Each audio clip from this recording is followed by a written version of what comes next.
अस्सलाम वालेकुम, मैं हूं राना तान शबीर खान।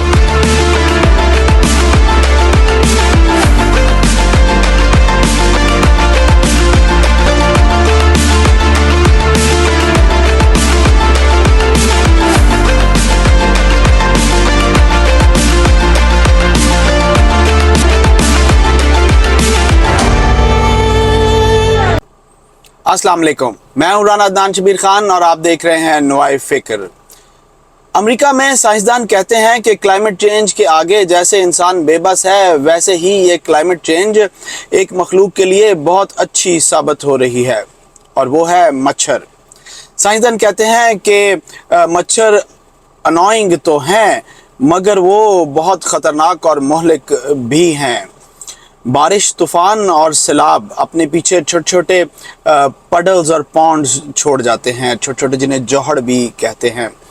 गर्मी, हबस और ये पानी के जौहड़ इनकी अफजाइश नस्ल के लिए बेहतरीन इन्वायरमेंट क्रिएट करते हैं। US centre of disease control and prevention ने दहाइयों के बाद अमेरिका में मलेरिया के लिए ख़तरे की घंटी बजा दी है। सो अपना ख्याल रखें, चाहे आप पाकिस्तान में हैं या चाहे आप अमेरिका में हैं, कि शाम के वक्त फुल बाजुओं वाली कमीज़ पहन कर जाएं, क्योंकि शाम का वक्त वो वक्त होता है जब आप घर से जब बाहर निकलते हैं तो हब्स होती है, और घास को अवॉइड करें। कोशिश करें आपके घर के गिरदो नवा में कोई पानी के जौहड़ ना हो, और अपने घर के इर्द गिर्द और घर के अंदर बाहर जो इन्वायरमेंट है उसको स्टैगनेंट वाटर यानी खड़े पानी से उसको क्लियर करें।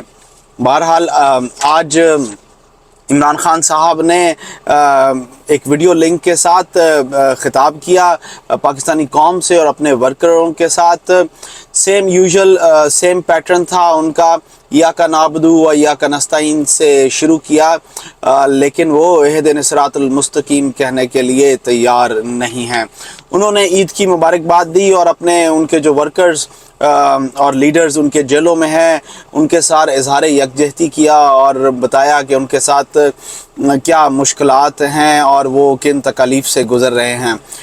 फिर उन्होंने कुछ लोग जो डिसेबल हुए हैं, उनको गोलियां लगी हैं, कुछ लोग मरे हैं, उनके नाम लिए बगैर, उनकी लोकेशंस बताए बगैर जस्ट एक फिगर दिया जो कि he himself is not clear कि वो सही है कि गलत है। नई बात एक ही की उन्होंने, वो बहुत इंटरेस्टिंग है, वो मैं आप चाहता हूं कि आप सुने। फिर ये जो हुआ है 9 मई को, अब ये 9 मई की मैं फिर से कहता रहता हूं इन्वेस्टिगेशन तो हो। मैं ये कहता हूं कि चले मिलिट्री कोर्ट्स कर दे, चले इमरान खान को आप ये इन अदालतों में नहीं मिलिट्री कोर्ट्स पे ले, लेकिन उस मिलिट्री कोर्ट के अंदर मुझे मौका मिले, टेलीवाइज हो, सबको पता चले, मुझे अपना मौकफ पेश करने का वक्त दिया जाए। आप अपना मौकफ दें, मैं अपना मौकफ देता, क्योंकि क्या हम सच और हक चाहते हैं कि पाकिस्तान में ऐसी चीजें आगे से ना हो, या सिर्फ और सिर्फ मकसद ये है कि किसी ना किसी तरह तहरीक इंसाफ को खत्म करें? जी सुना आपने, उन्होंने कहा कि वो मिलिट्री कोर्ट्स में भी जाने के लिए तैयार हैं, मगर ट्रायल जो है वो टेलीवाइज होना चाहिए और मुझे अपने मौक़िफ़ देने का पूरा मौका मिलना चाहिए।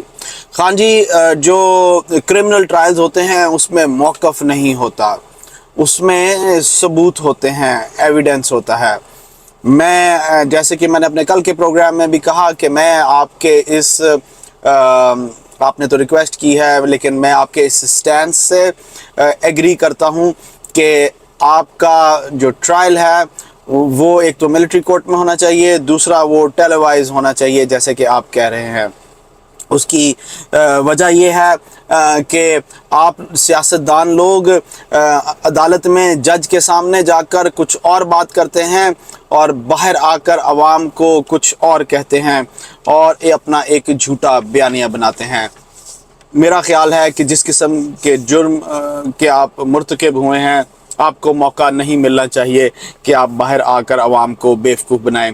बहरहाल आपकी सोशल मीडिया टीम अभी भी एक्टिव है पूरे ज़ोर और शोर से, और वो हैशटैग चला रहे हैं कि जनाब 9 मई बहाना है, پی ٹی آئی کو گرانا ہے، اصل میں پی ٹی آئی کو گرانا ہے۔ بہرحال یہ آپ کا بیانیہ زور و شور سے وہ چلانے کی کوشش کر رہے ہیں، لیکن میرا خیال ہے کہ صرف اندھی تقلید والے لوگ ہی سنیں گے اس کو اور اس کو اسی کو بائی کریں گے۔ انصاف ہونا چاہیے۔ اگر آپ نے یہ جرم نہیں کیا تو آپ کو اس کی سزا بالکل نہیں ملنی چاہیے، لیکن اگر آپ نے کیا ہے تو پھر اس کی سزا بھی آپ کو ملنی چاہیے۔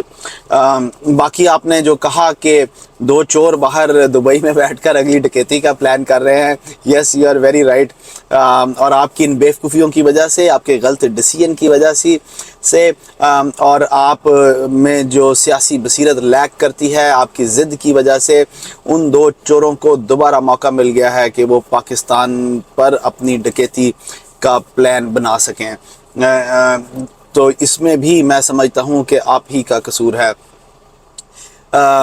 آج عید کا اگلا دن ہے۔ پاکستان میں تو ہم دبا کے اور ٹکا کے چھٹیاں کرتے ہیں، لیکن آپ یہ دیکھ لیں کہ امریکہ میں 1 دن کی چھٹی تھی، کچھ لوگوں کی وہ بھی نہیں تھی۔ بہرحال 1 دن کی چھٹی تھی اور آج ہم کام پہ ہیں، اور ایل اے سے آگے ایک شہر ہے چھوٹا سا، وہاں میں جناب یہ لکڑی کا لوڈ لے کر جا رہا ہوں جس سے وہ گھر بنائیں گے وہاں کے۔ اپنا خیال رکھیے، بہت زیادہ گوشت مت کھائیے، بیمار مت ہوئیے گا، اپنا خیال رکھیے گا۔ اپنے ارد گرد جو علائشیں ہیں قربانی کے بعد اس کو کلین کریں، اور کلین کرنے کی جب میں بات کرتا ہوں تو اس کا صرف یہ مطلب نہیں ہے کہ آپ پائپ کے ساتھ، پانی کے ساتھ اس کو، خون کو اور تمام گند کو اپنے گراج میں سے صاف کر کے باہر سڑک پہ پھینک دیں اور ایک گندی انوائرمنٹ کریٹ کریں۔ پلیز اس چیز کا خیال رکھیں کہ وہ جو خون ہے یا دوسری چیزیں ہیں وہ ٹھیک طریقے سے کسی ڈرین کے اندر جائیں، اور جو باقی علائشیں ہیں ان کو پراپر کسی کمیٹی نے جو جگہ بنائی ہوئی ہیں وہاں جا کر ان کو ڈسپوز کریں۔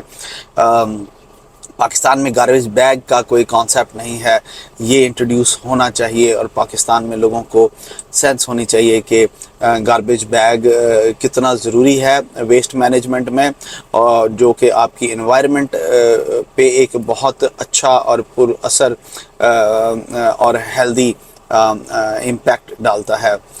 لیکن ظاہر ہے اس میں پھر تھوڑا سا پیسے انوالو ہو جاتے ہیں۔ ہم لوگ نارملی شاپنگ بیگ پاکستان میں اس کو ری یوز کرتے ہیں اور لا کے اس کو as a garbage bag use کرتے ہیں، لیکن وہ بہت باریک ہوتا ہے، اتنا ویٹ نہیں اٹھا سکتا، نارملی وہ پھٹ جاتا ہے۔ بہرحال اپنے گرد و نواح کا خیال رکھیں، اپنے ہمسایوں کا خیال رکھیں، اپنے ارد گرد جو غریب لوگ ہیں میک شور کریں کہ آپ کی قربانی صحیح مستحق انسان تک پہنچے، اور اس میرے جیسے غریب آدمی کا بھی خیال رکھیں جو قربانی اس سال نہیں کر سکا، اور میک شور کریں کہ وہ سفید پوش آدمی جو کسی کو کچھ بتا نہیں سکتا اس کے گھر گوشت ضرور پہنچے۔ میں آپ سے اجازت چاہوں گا۔ اللہ آپ سب کو آسانیاں نصیب فرمائے اور آسانیاں تقسیم کرنا نصیب فرمائے۔ السلام علیکم۔